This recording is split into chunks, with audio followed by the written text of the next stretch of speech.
संस्थापकाय च धर्मस्य सर्वधर्मसमान्वितं अवतार बलिष्ठाय श्री রামকৃষ্ণ তে নমঃ।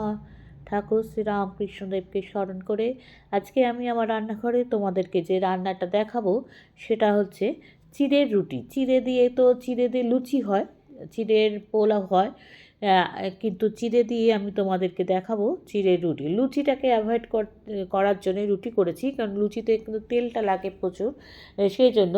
আর রুটিতে কিন্তু তেলের কোনো ব্যবহার নেই, সেই জন্য। আর প্রচণ্ড হেলদি, আর যারা ডায়েটে আছো তাদের পক্ষে কিন্তু খুব ভালো, একবার করে খেয়ে দেখতে পারো, খুব সহজ। দেখো আমি চিড়েটাকে নিয়ে নিয়েছি, বা তোমাদেরকে দেখাবো আমি কিভাবে করছি। আচ্ছা, এবার চলো প্রথমে যেটা করতে হবে সেটা চিড়েটাকে মাপ মতন নিতে হবে। আমি এখানে আমি যেহেতু একা খাবো সেই জন্য আমি কিন্তু আমার একার মাপে নিয়েছি। তোমরা কিন্তু এটাকে পঞ্চাশ যেমন খাবে সেরকমভাবে মাপটা নিয়ে নেবে। আচ্ছা, এখানে আমি যে প্রসেসে করেছি এটা তো একরকম প্রসেস, তোমাদের আরেকটা প্রসেস আমি বলছি, এটাকে দেখে নাও। এখানে আমি দেখো খুব ফাইন চিড়ে, মানে পাতলা চিড়ে, যে পাতলা চিড়ে হয় যেটা ভাজার জন্য খাই, সেই চিড়ে নিয়েছি। আচ্ছা, এবার দেখো চিড়েটাকে কিন্তু খুব ভালো করে ধুয়ে নিয়েছি, খুব ভালো করে ধুয়েছি, কারণ চিড়েতে প্রচণ্ড ধুলো থাকে।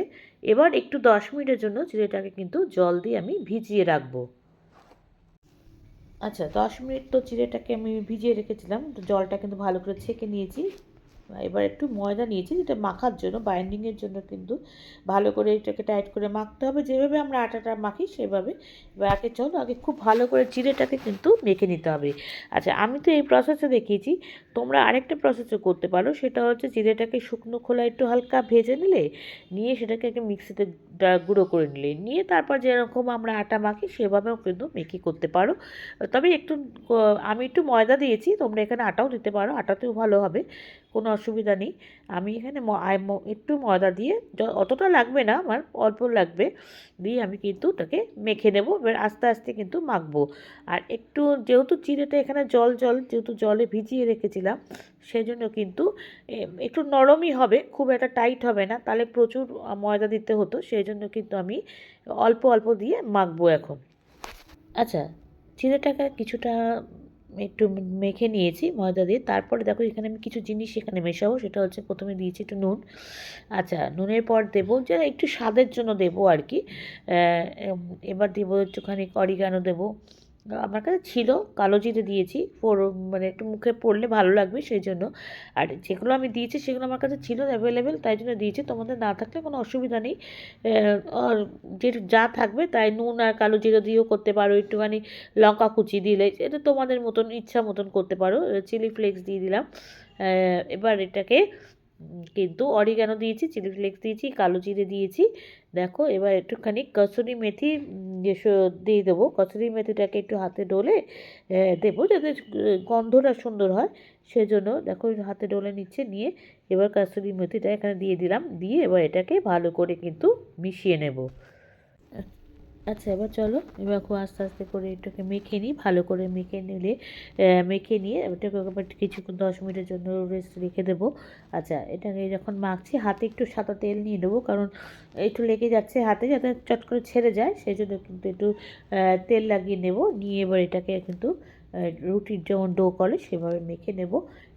এরকম এই রুটি করে কিন্তু তোমরা সকালে ব্রেকফাস্ট, দুপুরে লাঞ্চ, মানে ভাতটাকে যারা অ্যাভয়েড করছো তারা কিন্তু পেটও ভরবে, আবার খুব হেলদি খাবার। তোমার সাইডে কোনো কিছু, মানে রুটি খেলে যেমন সাইডে মানে সমস্যা হতে পারে, এই চিড়ের রুটি খেলে কিন্তু সেরকম ধরনের কোনো সমস্যা নেই। এবার চলো এটাকে খুব ভালো করে মেখে নিচ্ছি, নিয়ে এবার এটাকে কিন্তু আমি এবার 10 মিনিটের জন্য রেস্টে রেখে দেবো, তারপরে কিন্তু রুটির মতো সেটা বেলে ছেঁকে নেব।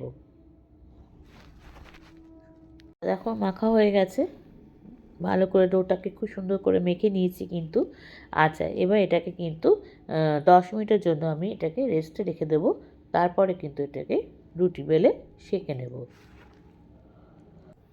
আচ্ছা, এবার চলো লিচিটাকে 10 মিনিট পরে কিন্তু আমি ফিরে এসেছি। এবার এটাকে লিচিটা মানে আটা চিড়ে যে ডোটাকে একটু লেচির মতন কেটে নিয়েছি দুভাগে, দুভাগে ভাগ করে নিয়েছি। এটা একটা পাশ আগে রেখে দেবো, তারপরে এর আগে এটাকে ভালো করে একটুখানি আবার একটুখানি ডলে নিলাম, নিয়ে এটাকে এবার রুটিটাকে লেচির মতন কেটে নিয়েছি, নিয়ে এবার এটাকে রুটির মতন বেলবো। তবে রুটি যতটা বড় হয় এবার এটা কিন্তু ততটা বড় করতে পারবো না, একটু ছোট করে বেলবো, তাহলে বেলাটাও ভালো হবে আর রুটিটাও কিন্তু সুন্দর হবে। সেই জন্য এবার দেখো আস্তে আস্তে, আর খুব চেপে না, কিন্তু আস্তে আস্তে হালকা হাতে কিন্তু বেলতে হবে। আচ্ছা দেখো বেলে নিয়েছি, খুব সুন্দর করে বেলে নিয়েছি কিন্তু, আর বেলা আর বেশি দেখাচ্ছি না। আচ্ছা ফ্রাই প্যান, আমি কিন্তু একটা ননস্টিকের ফ্রাই প্যান নিয়ে নিয়েছি, ফ্রাই প্যানটা কিন্তু গরম হয়ে গেছে। এবার এখানে কিন্তু রুটিটাকে দিয়ে দেবো, দিয়ে এবার কিন্তু আস্তে আস্তে সেঁকে নেব। চলো রুটিটাকে দেখো আস্তে আস্তে সেঁকছি, খুব মানে বেশি বাড়িয়ে করতে পারছি না, কেন রুটি যেহেতু চিড়া আমি তো কোনোদিন করিনি, প্রথম করছি, সেই হিসাবে মানে কিভাবে করব নিজেকেই নিজের মতন বুদ্ধি করে করতে হবে। ওই জন্য মিডিয়াম আছে কিন্তু আমি রুটিটা সেঁকে নিচ্ছি। আচ্ছা এবার দেখো রুটিটা সেঁকে নিচ্ছি আস্তে আস্তে।